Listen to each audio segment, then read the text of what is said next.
lo que se está revelando es los resultados de una política pública que privilegia la muerte sobre la vida, donde la muerte es mucho más fácil de implementar que soluciones realmente humanas, no católicas. No, aquí no estamos hablando ya de que es que esto es lo deseable para aquellos que creemos en Dios, no, humanas.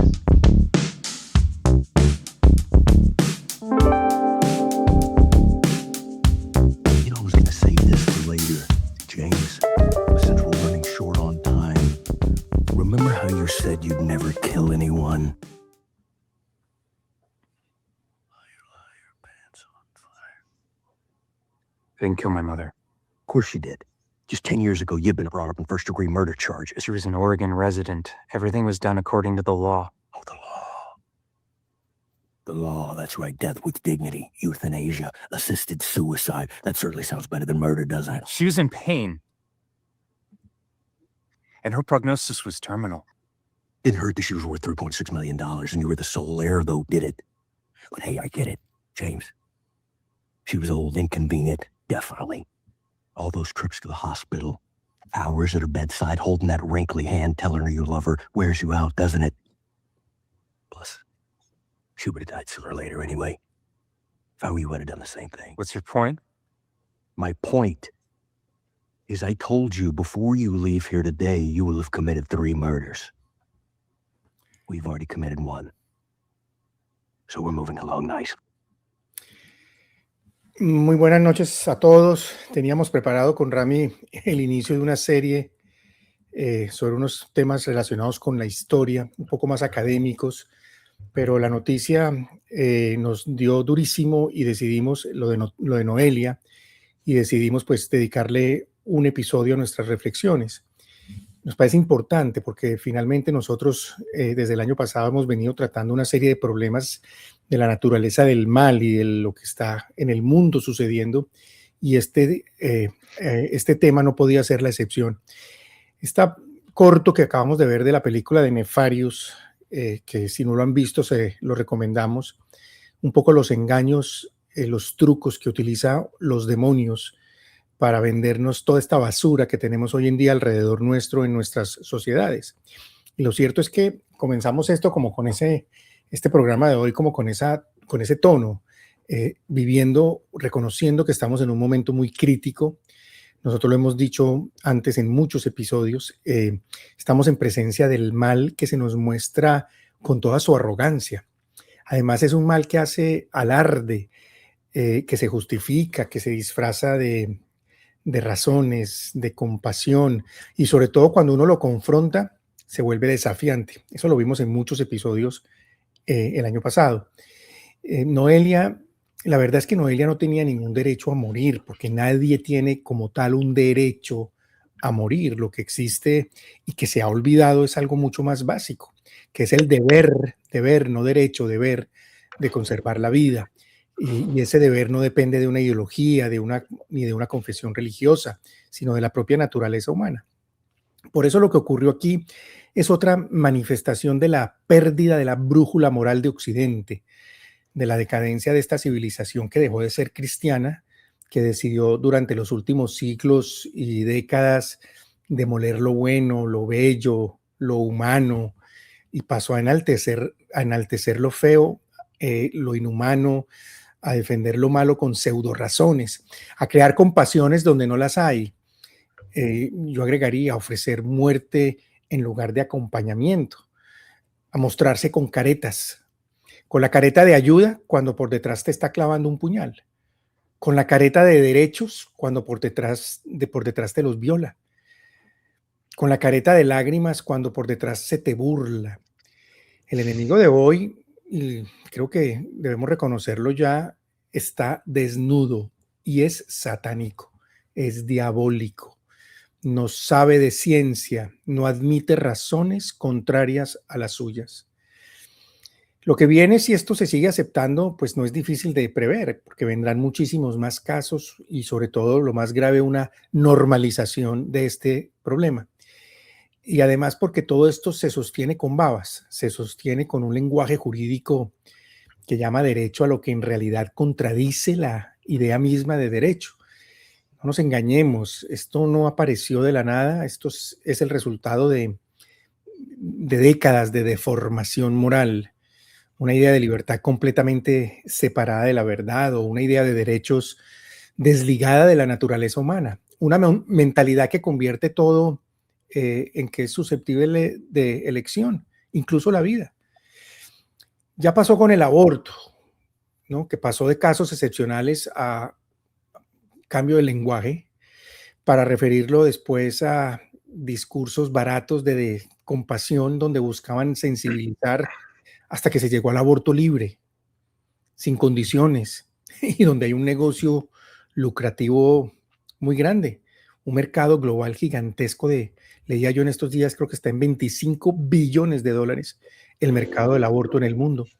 Y con la eutanasia está pasando exactamente lo mismo.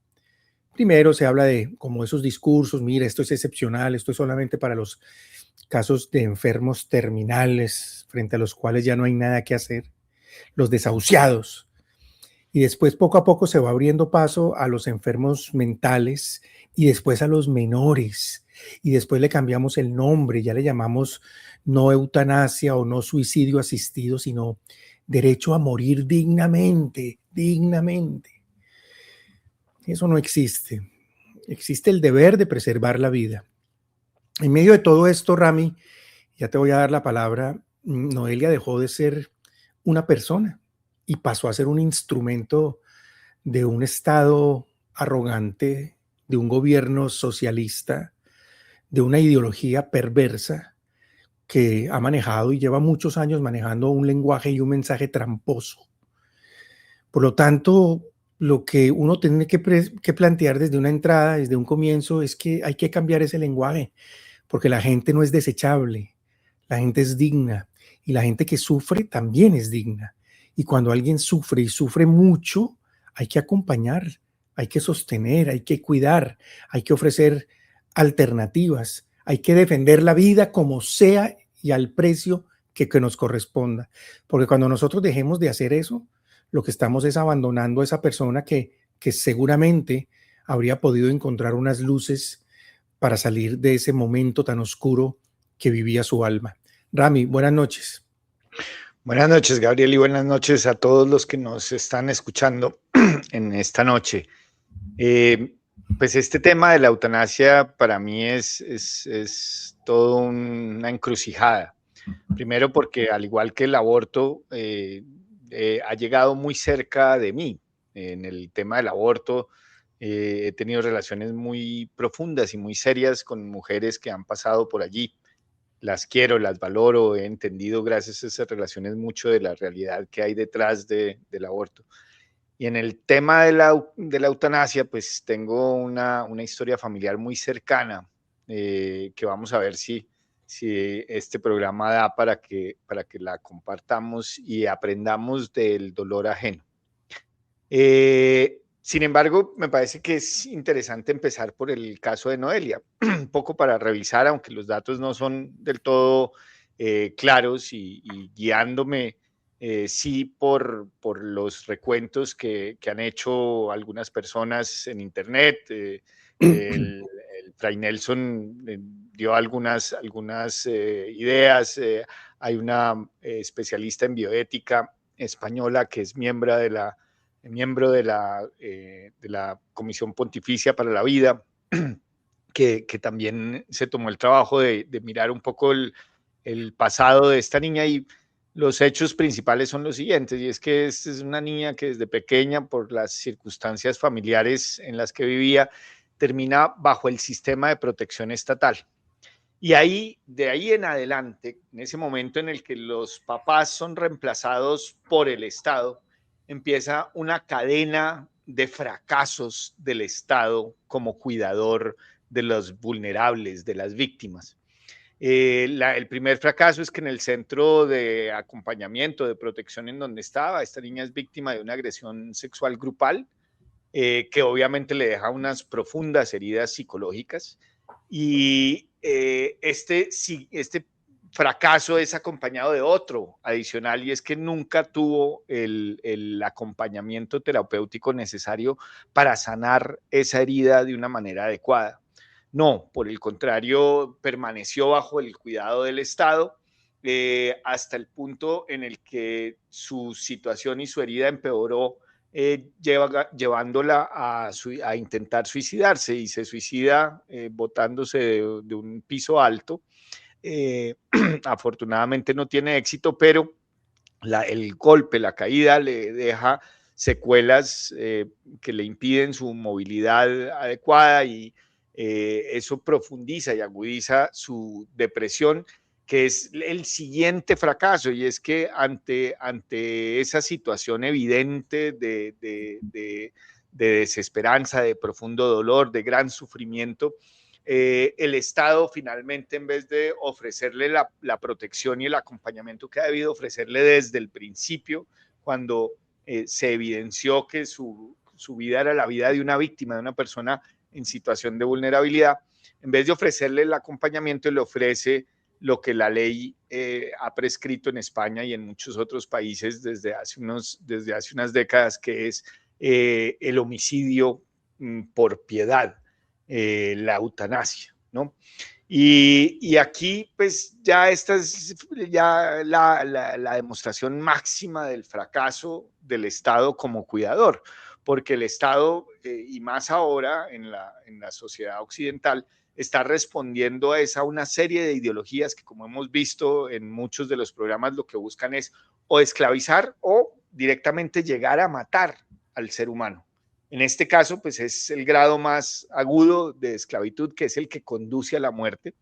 Y entonces el Estado presenta, digamos, la eutanasia como una solución terapéutica para quien quiere huir del dolor, del sufrimiento, y, y desea ponerle fin mediante la muerte a su dolor y a su sufrimiento. Esta solución no es nueva, en realidad tiene muchos antecedentes históricos. El más importante en la cultura occidental es que desde casi que el origen del Código Penal, el delito de homicidio por piedad está tipificado, es una categoría de los delitos contra la vida, y está claramente establecido, y es el que le diera muerte a otro por razón de misericordia o piedad o conmiseración con el sufrimiento agobiante de quien mata, igual iba a la cárcel, ¿sí? Sin embargo, desde hace unas décadas en Colombia, desde 1997, es decir, 6 años después de la Constitución del 91, la Corte Constitucional, en ese momento ya con algunas presencias progres muy claras, que además fueron mis profesores en la Universidad de los Andes, deciden que primero, que ya no se llama eutanasia, sino se llama muerte digna. Y que efectivamente, dentro de la gama de posibilidades que tiene una persona para, entre comillas, morir dignamente, porque eso es un sofisma, nadie muere dignamente, la muerte no es digna, lo que es digna es la vida. Entonces está esta posibilidad de que una persona le propine la muerte. Ahí hay que distinguir una cosa, y es que Colombia desde el 97 saltó a la delantera mundial del tema de la eutanasia, porque en ese momento y en las décadas siguientes lo que se había estado aprobando en diferentes legislaciones europeas, que eran las más avanzadas después de Colombia, era el suicidio asistido, que no es eutanasia. La diferencia es que el suicidio asistido es que el médico o algún tercero habilitado por el Estado le facilita al enfermo su propio suicidio, es decir, le dan el veneno para que se mate, le procuran los medios para que termine matándose, pero en realidad el que comete el acto que termina en la muerte es el mismo paciente. Ahí, desde luego, hay un problema jurídico muy profundo, porque está, por un lado, el responsable de dar muerte y la víctima se confunden en uno solo, ¿sí? Que obviamente es un grado de desespero enorme, porque es una situación tan crítica para una persona que decide suicidarse, y todos sabemos, es decir, clínicamente está demostrado que la tentativa de suicidio es un problema mental, es un síntoma de un problema mental. los problemas psicológicos se evalúan en función de cuál es el índice de tentativas de suicidios y de suicidios. Por lo tanto, sin duda, el suicidio es una afección mental, es el resultado de una afección mental. Entonces, por un lado estaba el suicidio asistido y por el otro lado estaba la eutanasia. La eutanasia ya es que un tercero, un profesional entrenado para eso, esté obligado, contratado u obligado a propinarle la muerte a un paciente. En Colombia, como les digo, desde el 97 ya se permitía la eutanasia, que es más fuerte que el suicidio, porque ahí ya la eutanasia sí distingue entre la víctima, que es el que se muere, y el victimario, que es el que le propina la muerte. Entonces, ahí es súper evidente que la voluntad del victimario, del que impulsa la muerte, propina la muerte, es matar a la víctima, no es ayudarle, es matar, es acabarle la vida. El atraso, Rami, de la Corte Constitucional colombiana que lideraba en ese aspecto algo que se vino después a dar en otros países. Es asombroso que en la Corte, yo recuerdo muy bien esa sentencia y tal vez lo conté en algún programa porque el magistrado ponente fue también profesor mío en una especialización. Ese día, cuando Carlos Gaviria Díaz, yo creo que hay que decirlo con nombre y apellido. Yo entro a hacer una discusión en clase con él y la clase giró media hora entre una discusión va y viene entre los dos. Y el punto central era el problema de la dignidad y qué era la dignidad y cuál era el significado de la dignidad. Después de ir y venir, él termina diciendo, y lo conté en un episodio, ya al final él se ve sin argumentos y termina diciendo, es que la Constitución no maneja conceptos como el de dignidad, sino concepciones. Y las concepciones es lo que la mayoría de una sala logra articular en un momento determinado. Ese día, yo lo conté, yo salgo de clase muy bravo, muy molesto, pero también con unas ganas, me cambia la vida. Digo, hoy decido hacer un doctorado, mi doctorado en Derecho. Ese día tomé la decisión, se lo digo a un compañero y un naturalista también que creía, era el único, éramos los dos únicos que creíamos en Santo Tomás o que fundamentábamos muchos de nuestros criterios y análisis en el derecho natural clásico. Y le digo, voy a hacer un doctorado, pero voy a hacer un doctorado no sobre la eutanasia, sino sobre esto. Y él me dice, ¿sobre qué exactamente? Sobre cómo razonan los jueces constitucionales para producir fallos politizados, para romper la Constitución, porque si tú miras la Constitución colombiana no contiene aborto, la Constitución colombiana no contiene eutanasia, la Constitución colombiana no contiene matrimonio homosexual. Estos tipos se inventaron todo, sacan como el sombrerito con mágicos, los mágicos que les decían a los mafiosos en Colombia, ¿te acuerdas? Que llegaba un mafioso, el vecino, y que de pronto aparecía con 2 Mercedes-Benz de la noche a la mañana y a la semana, y le empezaron a llamar los mágicos. Bueno, estos también son mágicos vestidos de toga que sacan del sombrero, le dan una argumentación pobrísima y flojísima y sacan de pronto un nuevo derecho. Y ese nuevo derecho es la eutanasia o lo que tú estás contando o toda esta cantidad de barbaridades. Yo simplemente te interrumpiera para hacer ese significado, para dar ese significado, que nuestros oyentes nos entiendan que Colombia ha sido muy abanderada en derecho constitucional de todas las perversiones posibles que se ven hoy en día en el mundo. Dale, Rafa. Así es. Y aquí, además, quiero detenerme para mostrar muy gráficamente, porque es que es demasiado evidente, la aplicación del concepto que hemos hablado y mencionado varias veces, que es la pendiente deslizante, que es un método que utiliza esta izquierda progre para disimuladamente ir llevando a la sociedad hacia cosas abominables, hacia la legalización y legitimación de instituciones abominables como la eutanasia. Entonces, la primera sentencia en el 97 de Carlos Gaviria Díaz dice que se aplica la eutanasia siempre que estén en presencia de una enfermedad grave, es decir, no podía ser la mutilación de un dedo o la ceguera o la sordera, o no, nada de eso, porque esas enfermedades no son graves en la medida en que no incapacitan totalmente al ser humano. Segundo, tiene que ser incurable. Y ahí sí el problema es que el catálogo de enfermedades incurables es inalcanzable, inextinguible, porque es que la ciencia médica está más atrasada que la cantidad de enfermedades que afectan al ser humano. Entonces, incurables, pues es un catálogo extensísimo de enfermedades. El tercer elemento es que el dolor fuera insostenible, que fuera extraordinario, no es un dolor cualquiera, no es que me duele el ayayay o el brazo partido, no, sino que hay un dolor y era un dolor físico insostenible, ¿sí? Y entonces se creaban como unas categorías de dolor, que es distinto el dolor de una quemadura, al de una fiebre o bueno, cualquier tipo y entonces se clasificaban en niveles de dolor de lo que era soportable a lo que no era soportable. Obviamente todo eso es totalmente subjetivo, porque es que, y eso lo sabemos, los umbrales de dolor varían de persona a persona y de sexo a sexo, es decir, las mujeres son famosas porque tienen el umbral del dolor más alto que los hombres. Entonces era un dolor, pero era extraordinario y sobre todo físico, no mental, porque es que el concepto de dolor mental sí que es una ficción totalmente, como tú dices, sacada del sombrero, porque ¿quién va a decir que a mí mentalmente me duele algo más que al otro? Y eso lo aplicaron para el tema del aborto después también. Claro. Igual.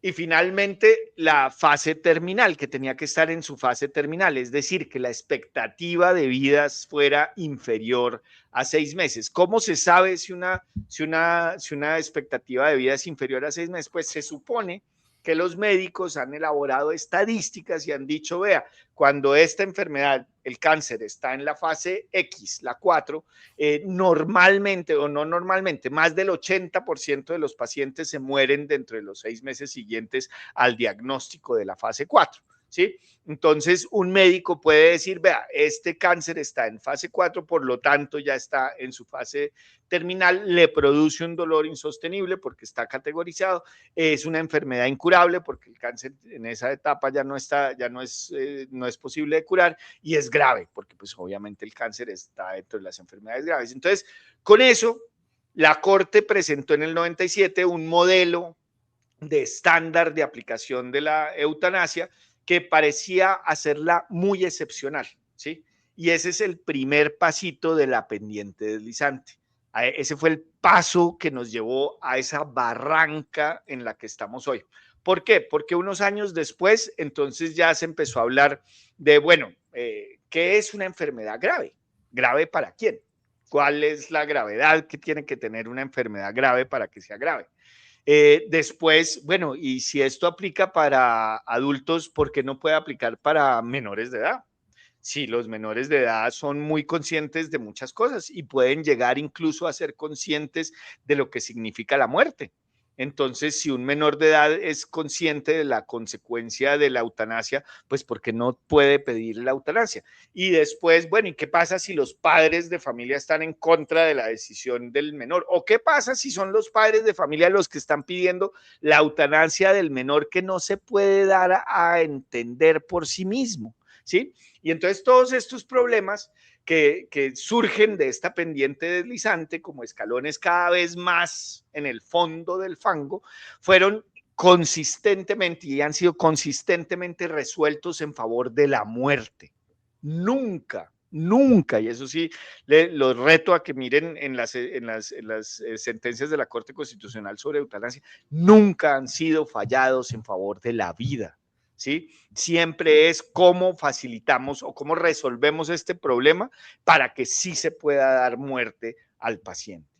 Y ya la etapa más cruel de esta pendiente deslizante fue hace unos años, en donde la Corte Constitucional, motivados en una estrategia de una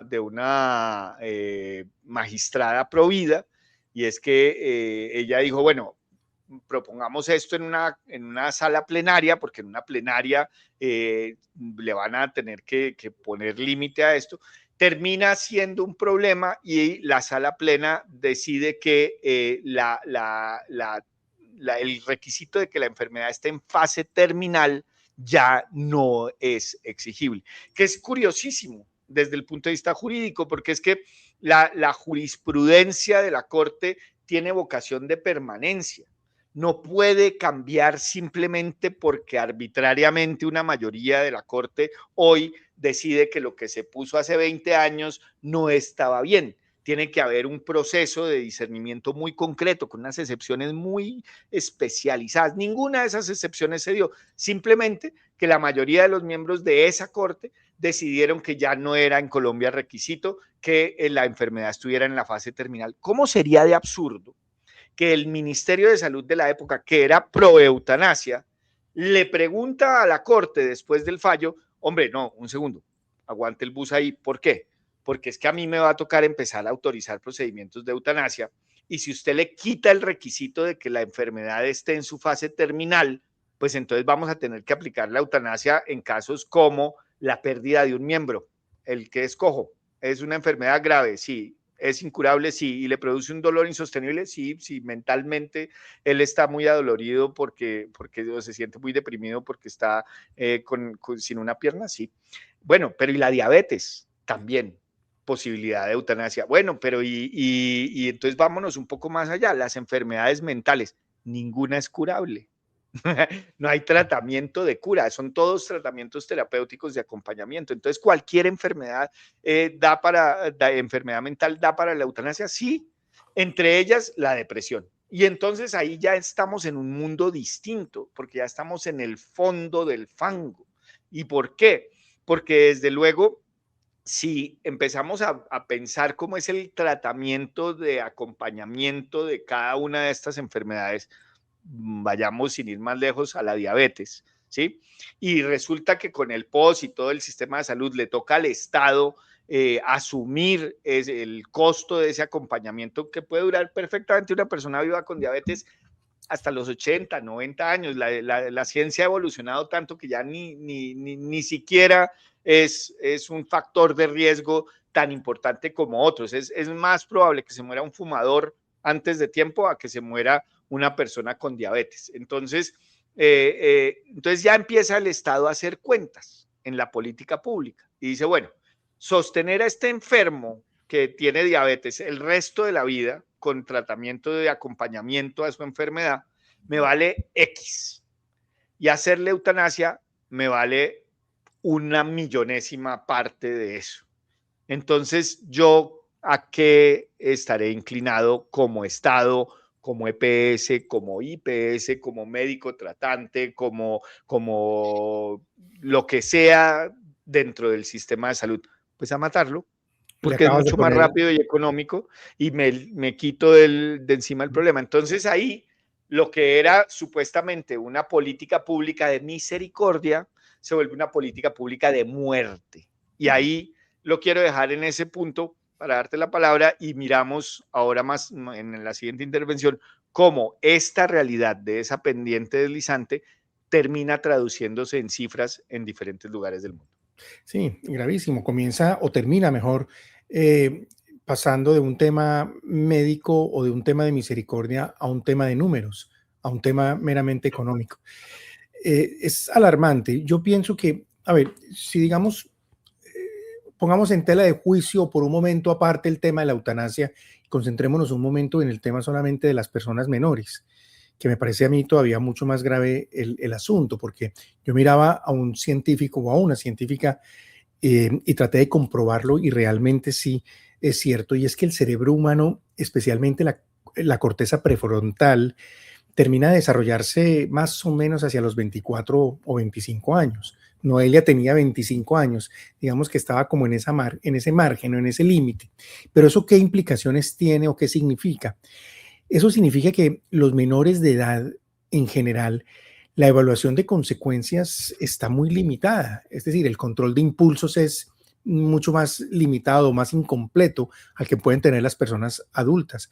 Por eso los menores toman decisiones a veces alocadas o a veces no miden las consecuencias. Si tú aquí tienes un hijo que está en edad de conducir desde los 16 años hasta los 25 años, prepárate a pagar un seguro de automóviles carísimo, precisamente porque se ubica en esa edad donde las consecuencias no las miden de la misma manera como lo mide una persona mayor. En otras palabras, el control de impulsos es incompleto, dejan embarazadas a las novias. Hay una serie de actitudes de un joven y ahora imagínate en una persona todavía menor. Entonces darle y cargarle esa responsabilidad a un menor de ahí de entrada, ya le parece a uno supremamente cuestionable que una corte vaya a permitirlo la eutanasia en menores. Pero digamos que también hablando, tú hablabas ahora sobre el tema de Pero la... espérame, hago una interrupción ahí en la eutanasia infantil, y es que el tema del consentimiento es aún más grave en la eutanasia infantil. ¿Por qué? Porque no está solo el problema del consentimiento del niño, que como tú muy bien explicas, tiene un componente fisiológico evidente, y es que si el cerebro no está fisiológicamente maduro, pues la conciencia no está madura. Sino que además tiene otro fenómeno aún más aberrante, y es el de los niños que no se pueden dar a entender por sí mismos. ¿Sí? Y ahí surgió este concepto que también se ha utilizado en otros casos por la Corte Suprema, por la Corte Constitucional en Colombia, que es el del consentimiento sustituto, que es una aberración completa aún de la misma jurisprudencia de la Corte Constitucional, porque recordemos que todos estos exabruptos están basados en el libre desarrollo de la personalidad, es decir, en la prevalencia de la decisión individual sobre la política de protección de la vida del Estado. ¿Sí? O sobre la obligación de protección de la vida por parte del Estado. En este caso, con el consentimiento sustituto, lo que está diciendo la Corte es, ojo, si el niño no se puede dar a entender, es decir, no puede expresar su consentimiento, no importa. Para eso está el consentimiento sustituto, y si sus padres consideran que viendo el cuadro médico del niño, lo apropiado es la eutanasia, entonces se permite que el elemento volitivo del niño sea reemplazado por la voluntad de los padres de darle muerte. ¡Ja! Eso sí que es el colmo, porque ya ahí la Corte está totalmente desviada y revela, digamos, la máscara que hay detrás, que es que ante cualquier circunstancia, las Cortes Progres y en particular la Corte Constitucional colombiana siempre va a decidir en favor de la muerte del individuo. Siempre. Nunca en la vida. Y es una corte que se jacta de hablar de derechos humanos. Oye, dentro de este debate en España me encantó varios congresistas hablándole a los progres. Ustedes aquí en esta tribuna no me vuelven a hablar de derechos humanos. No vuelven a hablar porque se les cayó la legitimidad moral. No la tienen, no saben hablar de derechos humanos, no pueden, se quedan cortos, no se baboseen hablando de derechos humanos.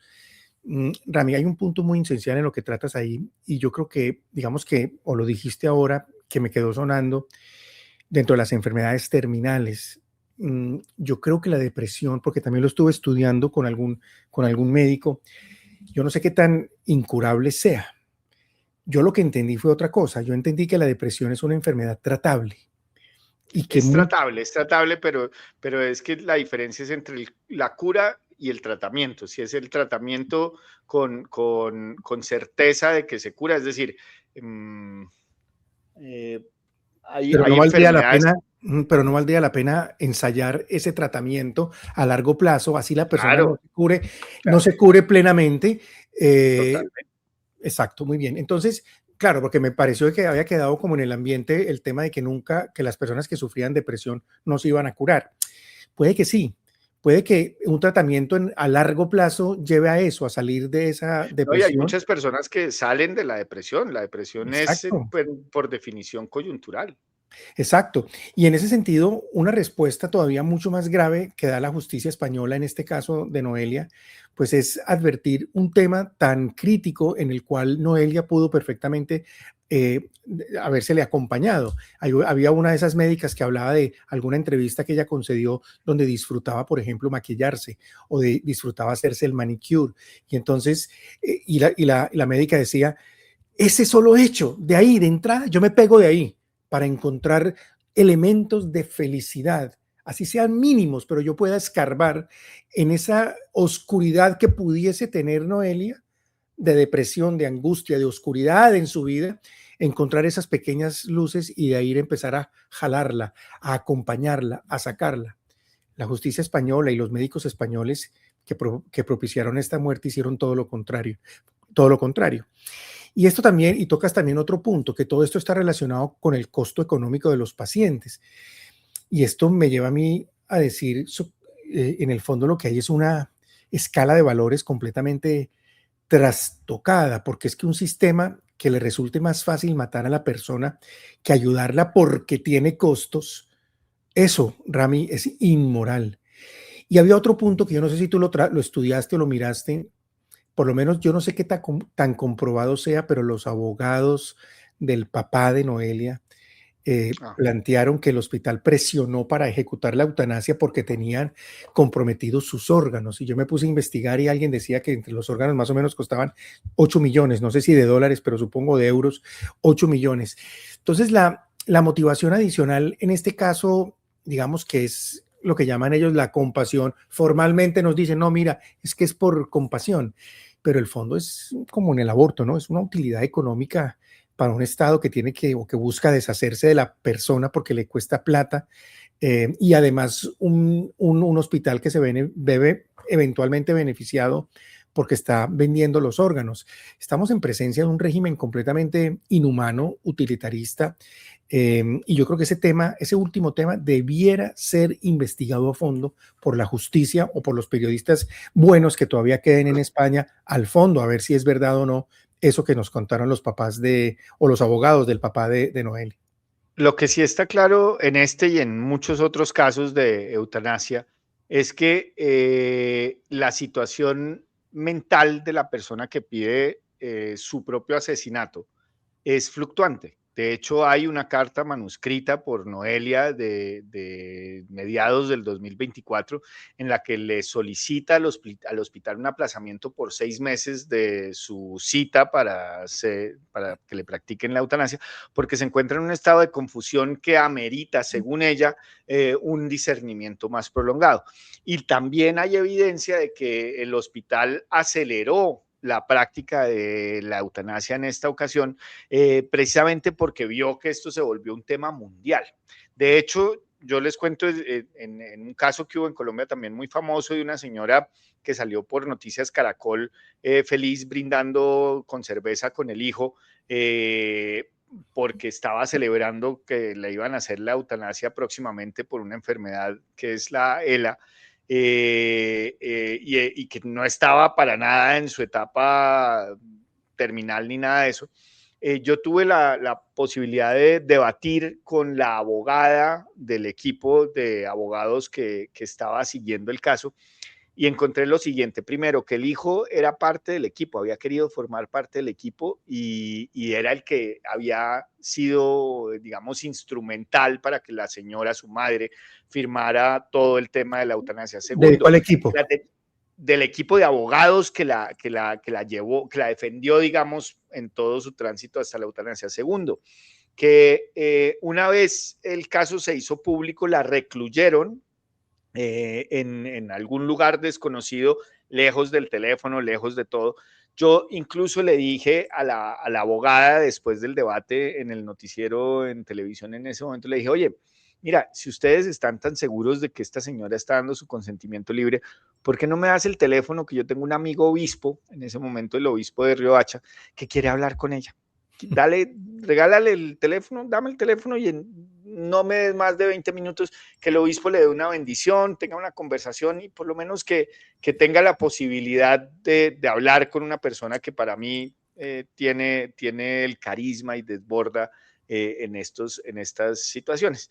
Ella me dijo, sí, sí, claro, no sé qué, me dio el teléfono, el de ella nunca me contestó. Y la verdad es que ese obispo hizo una jornada de oración de 24 horas en su diócesis, acompañada por muchos otros obispos, para pedir por el alma y por la decisión, la ponderación de esta señora, y nunca le dieron la posibilidad de interactuar ni de hablar con esta Sí, ahí señora. también hay quejas en el caso de Noelia de una amiga que también quiso hablar con ella en el hospital y le negaron la visita. Claro, si es un ejercicio de la libertad, si es un ejercicio de Son la hipócritas. autonomía personal, la libertad implica Claro, es una poder agenda. estar en contacto con todas las alternativas, con todas las personas, con todo aquel que quiera ofrecerle una mano, ¿sí? Si no, no hay libertad. Lo que hay Rami, es manipulación, ahí es esclavitud, ahí es constreñimiento, ahí es una mentira adornada de maravillas por los intereses de muchas personas. Es que no, ahí eso es complejísimo, digamos, la sustentación de que hay voluntad y que hay autonomía y que hay decisión, porque es que nadie en su sano juicio quiere darse muerte. Que eso me lleva a la siguiente Pero parte. espérate un segundo, yo quería agregar una cosa ahí, es que el mensaje que ellos están mandando como sociedad a esas personas que están pasando por un momento difícil, porque sufren depresión, o piensa incluso la gente que es parapléjica. ¿Cuál es el mensaje que le están mandando? Es, sabes que no tienes esperanza, no tienes opción, no tienes cura. A los parapléjicos, por ejemplo, que era parte de lo que Noelia la estaba afectando. El mensaje que muchos deben estar recibiendo es ese, sabes que tu vida no vale, tu vida no tiene sentido, esta es la fácil. Y eso a mí me parece que es muy grave porque puede generar o puede desencadenar piénsate en las personas en este momento que vieron eso, el sufrimiento que deben llevar por dentro al ver que hay una parte de la sociedad que los quiere ver morir. A mí me parece muy complicado eso, Rami. No, que el hijo lo quiere ver muerto, que la mamá, el esposo, la esposa. Bueno, es que esto, No, es un de drama. verdad, no, esto es horrible. Entonces, ¿y cómo reconstruye uno su vida cuando ve que todos sus familiares con una sonrisita le dicen, no, mejor si es que te mates? ¿Sí? Absurdo. Y las heridas que quedan para la familia, porque es que eso es lo peor. Como les digo yo, en mi familia tengo un testimonio muy cercano de un caso de estos, y es tan grave que a mí no me quisieron contar que mi tío había resuelto morir por eutanasia. Solo después medio me mencionaron, y de ese tema no se habla en mi familia, ¿sí? Y eso es gravísimo, porque la herida está ahí.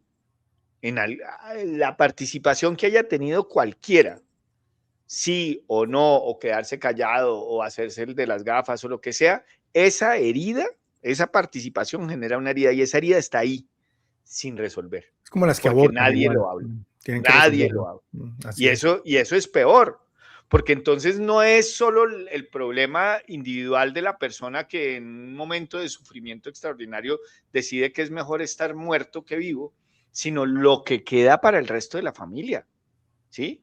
Y menos si hay todo el tabú que hay hoy en día, porque entonces hasta nosotros para hablar de este programa dijimos, uy, ¿será que hay que hacer un disclosure? No sé qué, es que esto tiene muchos temas y nos pueden perseguir y todo esto, que es cierto, hoy en día hablar de esto es un tabú y tiene unos límites y no puede uno Claro. manifestarse como experto y todo eso, pero bueno, pero aquí estamos, ¿sí? Si eso es acá, en este programa donde protegemos y defendemos unos valores muy concretos y muy claros, imagínense cómo es esto en familias donde estas discusiones no se dan, ¿sí? Y entonces, para no ir más lejos, esto tiene efectos. En Canadá, por ejemplo, más de 13,000 muertos por eutanasia en 2022, ha ido aumentando y llega hoy ya a cifras cercanas a los 16,000 muertos, siendo más o menos entre el 4 y el 5% del total de las muertes del país, Wow, ¿sí? Es decir, altísimo. cómo en un país la muerte del propio, que propina el propio Estado, el propio sistema de salud, se convierte en un 4 o 5% del total de las muertes de ese país. ¿Quién justifica ese sistema de salud? En Bélgica lo mismo, desde el 2014 la eutanasia es legal para menores y los problemas que eso ha tenido. ADF tiene un video muy bueno sobre el efecto de la eutanasia en Bélgica y en Holanda y cómo esto ha deformado el sistema de salud, porque obviamente si está la solución práctica y menos costosa de la eutanasia, el Estado y todo el sistema de salud, inclusive la parte privada, tiene un desincentivo evidente para el tratamiento de enfermedades difíciles de curar o de las enfermedades huérfanas. Entonces, cada vez hay menos recursos disponibles para el estudio de ese tipo de enfermedades, para que la medicina avance, por cuenta de que la eutanasia resuelve el problema muy sencillamente, ¿no? Y poblaciones, digamos, grupos poblacionales completos se están exterminando por vía de la eutanasia. Entonces, al final dice uno, bueno, ¿y esto qué es? Esto es una política pública errónea, que no pensaron bien, que no entendieron, que hasta ahora, 20 años después, estamos viendo que efectivamente podía malinterpretarse. No, lo que estamos viendo es lo que hemos venido denunciando desde hace 30, 40 años De con el frente. movimiento Provida. Eso no, aquí no hay nada nuevo, eso ya lo sabíamos. Aquí lo que se está revelando es los resultados de una política pública que privilegia la muerte sobre la vida, donde la muerte es mucho más fácil de implementar que soluciones realmente humanas, no católicas. No, aquí no estamos hablando ya de que es que esto es lo deseable para aquellos que creemos en Dios, no, humanas. Humanas, si realmente nos preocupa la dignidad, si realmente nos preocupa la vida del ser humano, si realmente queremos vivir en un estado que proteja y promueva la vida, la eutanasia es todo lo contrario, es todo lo contrario, es simplemente el fracaso del sistema de salud a eso. Pero Muy bien. ojo, que no es solo el fracaso, sino que está movido por lo que hemos venido discutiendo desde hace mucho tiempo en este programa, y es que este es el síntoma cultural de una batalla espiritual que viene antes. Y ahí es donde dejo pendiente ese puntico para seguir más adelante. Muy bien, estos zurdos y progres cambian, y yo insisto en eso, el lenguaje para que no suene a realidad, para que no suene tan duro. Yo decía en algún programa que a ellos les gusta limpiar sus negras conciencias que están completamente corrompidas para lavar sus pecados y para sentirse un poco bien. Si se quiere, Rami, cambian el lenguaje para que no suene a realidad, para suavizar lo que en esencia es la eliminación intencionada, deliberada de una vida humana inocente a la que se le pudo tratar de ayudar. Y eso lo vimos también en el tema del aborto y hasta el cansancio, como hay unas soluciones que simplemente se dejan de lado porque las otras salen como mucho más fácil.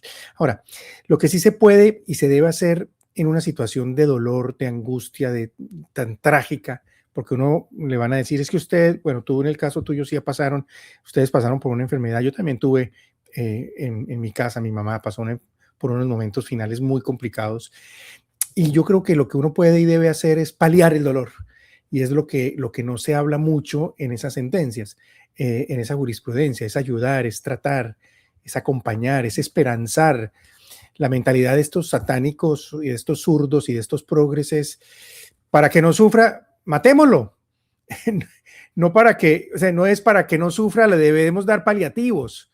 O En los calidad de vida. calidad de vida en los estados terminales, esto se conoce como la ortotanasia, que es diferente de la eutanasia, porque la ortotanasia es aquella que, digamos, es el recto acompañamiento del buen morir, es el buen morir, es acompañar al enfermo, brindarle cuidado, aliviarle en lo que más se pueda el dolor, proveerle de todas las condiciones para que su muerte se produzca de manera natural, dignificar ese momento de dolor con cuidados. Hay una encíclica de Juan Pablo II donde habla de la dignidad del sufrimiento. Pues no la voy a tratar acá, pero tiene un significado cristiano muy profundo. Ahora que estamos grabando este programa en Semana Santa, es el abrazar la cruz. Ahí hay un significado muy grande en medio de tanto dolor. Digamos, los babosos de turno, los cortesanos de turno, los togados de turno, para ellos, en lugar de dignificar el dolor, lo llaman muerte digna. No es prolongar tampoco, Rami, porque eso también no se puede confundir, el sufrimiento de una manera artificial, porque la ciencia hoy en día está en capacidad como de prolongar exageradamente una persona conectada cuando ya se sabe que ya debe morir. Pues eso es otro fenómeno, es la distanasia, que también está mal. Lo que hay que hacer es permitir la muerte naturalmente con los cuidados necesarios.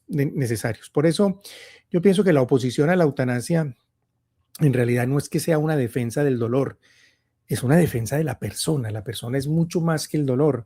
El dolor puede tener un significado que ojalá, sobre todo que es más fácil, ¿no? Verlo desde una perspectiva espiritual que desde una perspectiva mundana. Una persona que no cree en Dios, a esa persona le va a costar mucho más, pero se puede llegar allá, Rami. Sí, yo quisiera hacer énfasis en ese tema, y es que aquí digamos, la parte de conmiseración, de la piedad y todo eso, está sustentada en una concepción distorsionada del dolor. ¿Por qué? Primero, El dolor es algo al que el ser humano, digamos, tiende a sufrir, a huirle, perdón, al dolor y al sufrimiento, porque es que no le gusta esa sensación. Entonces, efectivamente, el dolor tiene una primera función muy simple y es de alerta, de protección, de mostrarle al ser humano que por ahí no es, que hay algo que tiene que anticipar, que enfrentar, ¿sí? El dolor tiene esa primera función. Segundo es que el dolor está presente en la vida del ser humano como está presente cualquier otra emoción del ser humano, la alegría, ¿sí? Hay momentos en que estamos alegres, pero no estamos todo el tiempo alegres. Igual, hay momentos en que sentimos dolor, en que estamos sufriendo, pero tampoco es para toda la vida, ¿sí? El dolor, por la misma vigencia temporal de la vida, es por definición temporal, no es eterno, ¿sí?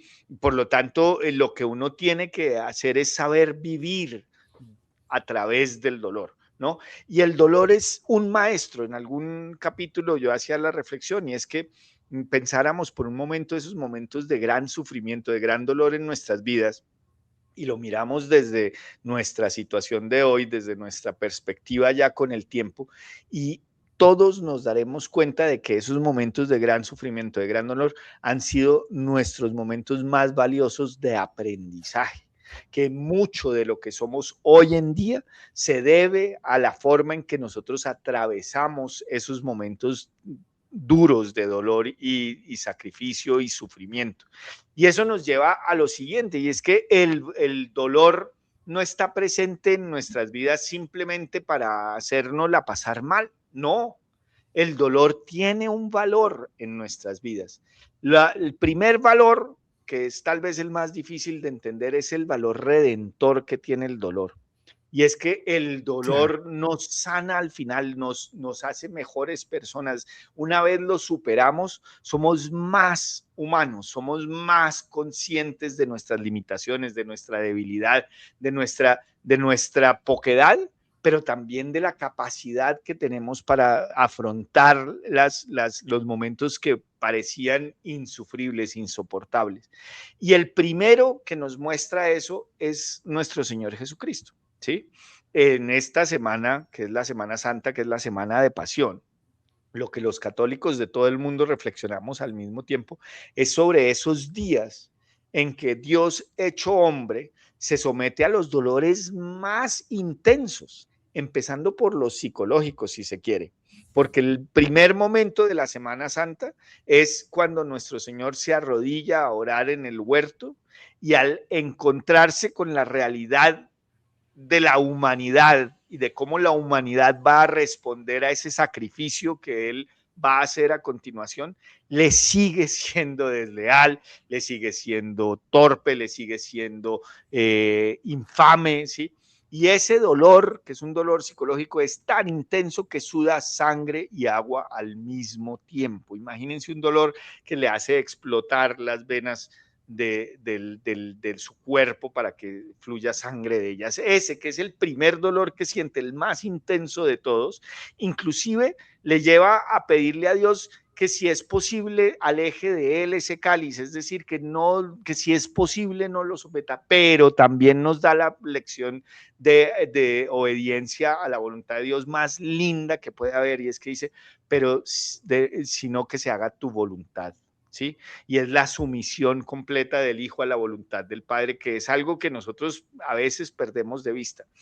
Para ir después a atravesar los dolores físicos más salvajes, más de 5,000 azotes, una muerte de cruz, que es tal vez la más bárbara de todas, inclusive en esta película que poníamos al principio de Nefarious, el demonio dice que ese fue su peor error, porque estaban convencidos de que al obligarlo a morir en cruz iban a triunfar, porque es la muerte más humillante, la más dolorosa. Y el mismo demonio dice que no, que esa fue su gran engaño, ese fue su gran pérdida. Ahí perdió todo el demonio. ¿Por qué? Porque el dolor que experimentó nuestro Señor, para aquellos que creemos en eso, es un dolor que justifica nuestra vida. Es el dolor que dio, por el cual está dispuesto a pasar nuestro Creador, nuestro Dios omnipotente, por amor a nosotros. Y ahí entendemos el dolor desde una perspectiva distinta que no es sobrenatural ni tan inhumana como ustedes pueden pensar. ¿Por qué? Porque se los llevo al dolor que uno ha sentido por los hijos, ¿sí? Ese dolor, que es el dolor más intenso, si se quiere, más fuerte, más profundo, más que lo embarga a uno completamente cuando, por ejemplo, un hijo está enfermo, cuando un hijo está en malos pasos, cuando un hijo lo ataca a uno, cuando le falta el respeto, cuando lo desobedece, cuando se hace daño a sí mismo. Ese dolor es tal vez el dolor más intenso, pero ahí es cuando uno como padre experimenta la intensidad del amor que uno puede llegar a tener por un hijo. ¿Por qué? Porque uno sabe y está convencido en su corazón de que ese dolor del hijo le permite a uno expresar con mayor naturalidad, con mayor intensidad ese amor que uno le tiene a ese hijo.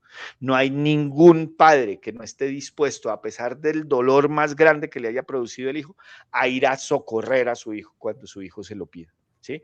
Y esa es, digamos, ya el valor sobrenatural, pero que es muy humano, es muy, nuevamente, es la combinación perfecta entre la entrega total y el conocimiento real de lo que significa amar como una forma de donación al otro. Y ese dolor le termina dando sentido a la vida porque le muestra a uno que aún en los peores momentos el ser humano es capaz de entregarse, de dar, de amar, ¿sí? Los que hemos tenido la oportunidad de amar aún en el dolor, ¿sí? Le damos un valor único al amor, le damos un valor único a la posibilidad de entregarnos unos a otros, ¿sí? Y es porque hemos tenido que experimentar eso, ¿sí?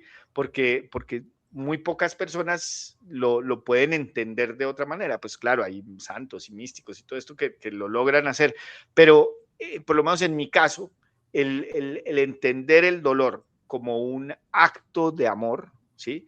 Y darle sentido al dolor, al sufrimiento, sin duda me ha permitido conocerme mucho más, entender de una mejor manera mi relación, mejorar y purificar las relaciones mías con mis semejantes, con mis prójimos, ¿sí? Y sin duda, entender de una manera mucho más palpable y real la relación que tiene Dios conmigo, ¿sí? Si yo, que soy limitado, torpe y todo esto, soy capaz de en el dolor amar a mi hija, por ejemplo, estoy seguro que Dios, que es perfecto y que me ama más allá de lo que yo puedo, me ama a mí a pesar de mis defectos y de mis debilidades. Y eso me le da sentido a todo lo que hago. Entonces, claramente, la eutanasia entra a interferir en este proceso que, como les digo, es un proceso profundamente espiritual, ¿sí? Si se vive bien, claro. Si es un dolor, es un proceso profundamente, entonces la eutanasia lo interrumpe, ¿sí? Lo interrumpe para la persona que está padeciendo el sufrimiento, pero lo interrumpe y genera una nueva herida para la familia. Y ahí es donde entonces sí se hace evidente que todo esto que hemos venido hablando en el programa, que es, digamos, como pareciera una sucesión de hechos racionales, al final no, al final lo que busca es alejar al hombre del amor, ¿sí? Y eso es lo que hay detrás de la eutanasia y por eso es necesario que nosotros como creyentes, pero los que nos están escuchando, entendamos que esto de huirle al dolor mediante la muerte no es la forma de hacer las cosas desde la vida humana, desde la dignidad de la vida, ¿sí? Al contrario, la respuesta real y coherente al sufrimiento es la humildad ante el aprendizaje, ante la posibilidad de entregarse aún cuando uno no tiene nada. Muy bien, vamos terminando porque ya llevamos mucho tiempo. Me alegra muchísimo que hayas estado en este programa porque lo hemos conversado extra cámaras muchas veces. Rami es un gran conocedor de esta problemática de la eutanasia, a que le ha dedicado bastante tiempo y creo que reflexionaste sobre unos temas supremamente interesantes, no solamente desde el punto de vista histórico, jurídico, sino también del derecho comparado y creo que enriqueció mucho tu postura. Yo en esto soy un poco más pasional por la experiencia, digamos, de de la trampa que yo siempre he visto en la justificación racional de los fallos, cómo se diluye el problema intelectual y se presenta con una careta que es completamente absurda. Pero lo importante de eso es que lo bajemos a una realidad, digamos, personal o personalística, en virtud de la cual la fe, allá viene un problema, Rami. Los que no tienen fe va a ser un tema muy, muy difícil. Por eso yo alcancé a mencionarlo en el apartado pasado. Y es que yo creo que el pegarnos de la cruz, el pegarnos de Dios, le da un significado al dolor que es, digamos, para nosotros los creyentes, una gran ventaja. Para los que no creen, de todas maneras, es darles o comentarles que hay otra salida, tiene que haber otra salida. Y sobre todo para las ciencias médicas, ustedes no pueden fracasar a esa alternativa de mostrar esa esperanza, esa pequeña luz que toda persona puede tener al final del túnel. La muerte significada como yo mismo dármela o que otro me mate a mí, eso no existe dentro de la condición humana. Nosotros estamos hechos para otra cosa. Yo simplemente quiero concluir con esto, Rami. ¿Cómo llegamos hasta aquí?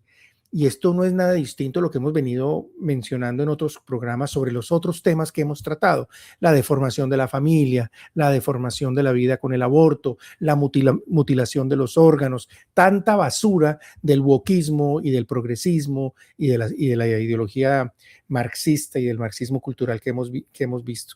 Yo creo que en el fondo la razón es la libertad.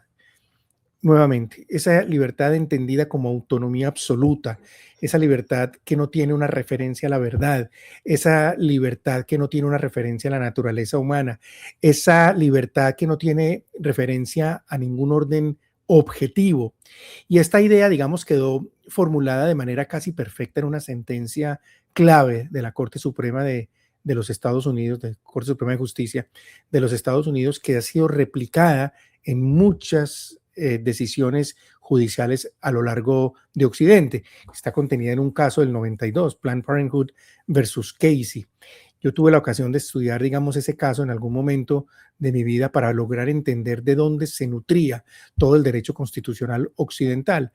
Y es de una frasecita que tienen allá los magistrados de esta pésima sentencia, donde ellos dicen que en el corazón de la libertad está, más o menos dice así, está el derecho de cada uno, o a que cada uno se defina cómo quiere vivir, cómo entiende su propia existencia, cuándo quiere morir, cuál es el sentido de su vida, del universo, del misterio de la vida humana, si lo tiene o no lo tiene. En otras palabras, hágalo de su vida lo que se le dé la gana. ¿Cuál es su significado del dolor? Como usted lo quiera entender.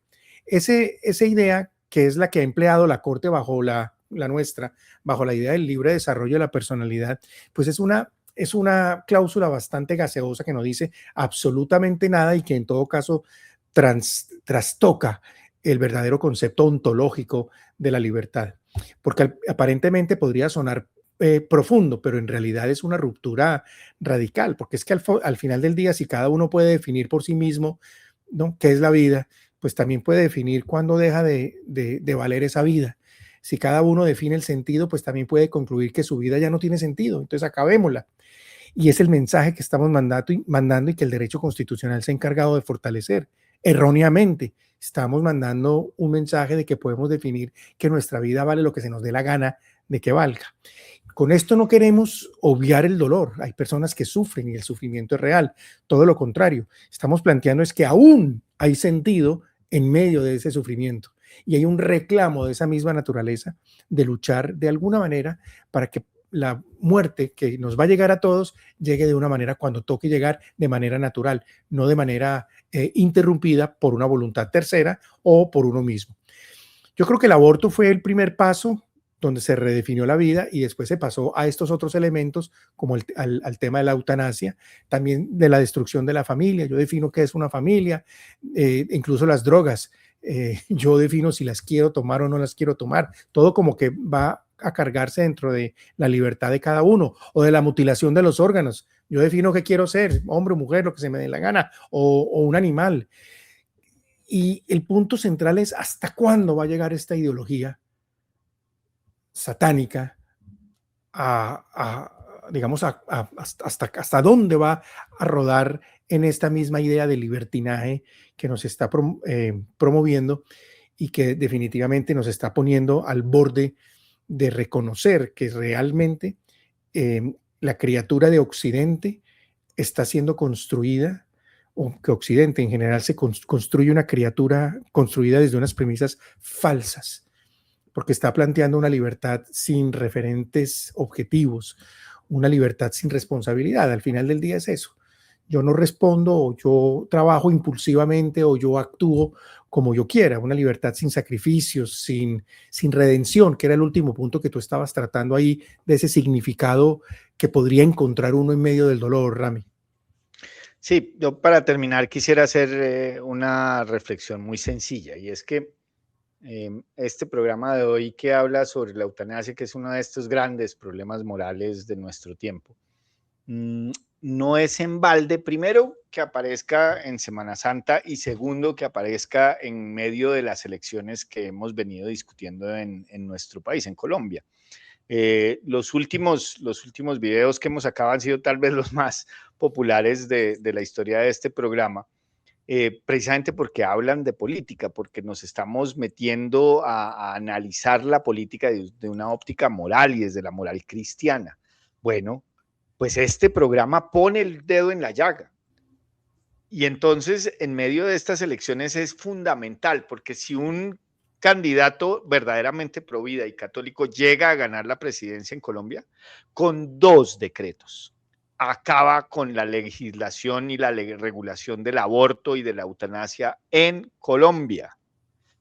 Derogan los 2 decretos que están reglamentando hoy en día la eutanasia y el aborto, y ningún médico, ninguna EPS ni ninguna IPS se atreven a hacer un procedimiento de eutanasia más, ni un procedimiento de aborto más.